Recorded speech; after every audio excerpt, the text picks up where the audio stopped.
Of the OTC, Karen Smyers visited us a couple of years ago, and last year Sharon Donnelly. On both occasions, I shared with them a very quick questionnaire, short, quick answers. So I'm going to ask you to do the questionnaire as well, Dave. You're not very quick, but go ahead. All right, we're even. I'll give them that. We're even. So, question number one: swim, bike, or run? What's the question? I do all three. Pick one. Oh, I've never categorized it that way. I like the feeling when I get out of the swim, because even though you're in that toxic pool and that chlorine, your body feels cleansed in some ways. I like the euphoria from a really hard run, and Geordie and I tried to run the other day. My calf kind of seized up, so we ended up walking about 4K. And the bike, I just enjoy the exhilaration of kind of getting in a groove. So it's a very difficult question. They're all difficult, Dave. We'll be prepared. Favorite post-workout snack? Yeah, great beer here. I don't really have a post-workout snack. I don't really savor my day thinking about my snack when I finish next. A triathlete you admire?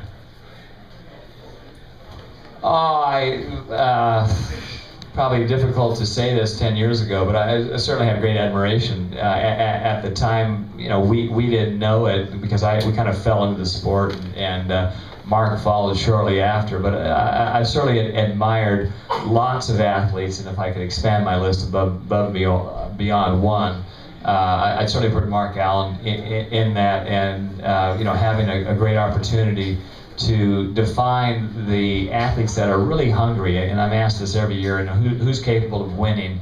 And probably there's a dozen athletes over the history of my time where I really have that innate hunger. And seeing that in Chrissy Wellington, certainly in her 4 victories and other races that she's done, and to overcome the adversity this year, I have great admiration for both of them. Your favorite triathlon sound? Quiet. I like it quiet, frankly. What do you mean sound? What is that? There you go. No, that's good. The yeah. Quiet out there. Your least favorite triathlon sound? Boy. God, how do you come with these questions? Why don't we ask the audience for questions? I'm not really sure, Geordie. How about...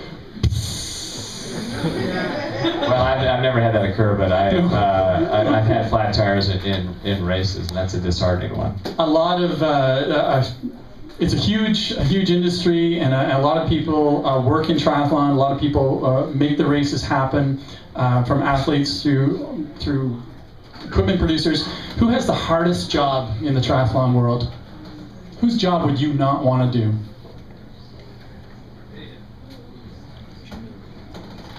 Well, I think a lot of the jobs that are done, certainly at races, are cleanup is not a very desirable position. But I think looking at the nature of the sport, I'll come back to the athlete.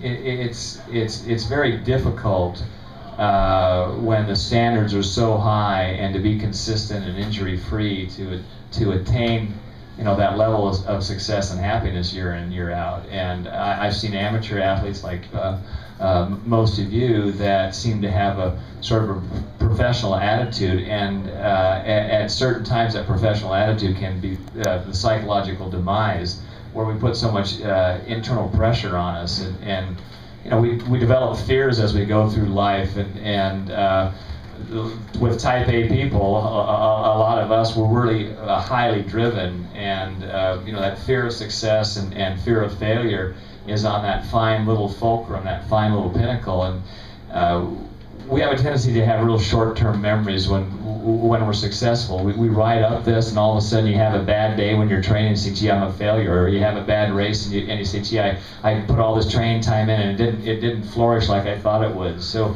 I think the difficulty for all of us is trying to keep it in perspective. I don't really like this saying of having just go out and just have fun. Well, I think the nature of what we do is fun. And it's fun to go really hard. It's fun to push yourself to the extreme, because complacency kind of breeds mediocrity. And all of a sudden, when you get to the point where you're just sort of gliding along, you don't have the gratification, and gratification gives a more long-term fulfillment. So, I always tell people just maintain that faith in yourself, because faith breeds the highest probability of success. And if you have faith within yourself, you're going to be a lot happier. You've raised 3 kids. As we came in the door, Justin and Milen were there with their infant. When you were raising your kids, what was your favorite substitute curse word when you were around your kids? Well, I restrained myself until my kids were about 11, and I actually like letting the full-fledged curse words fly right now, because I find it means more to my children. I don't have a gutter mouth, but it seems more effective than saying, "Gosh darn it, don't do that." Final question. If God was a triathlete and you passed him at the end of a triathlon on the run course, what would you say to him? Oh, wow. I'd say, hey, listen, I'll let you have this one. I'll give you the victory if you can just turn around that 89 race for me. Ladies and gentlemen, Dave Scott.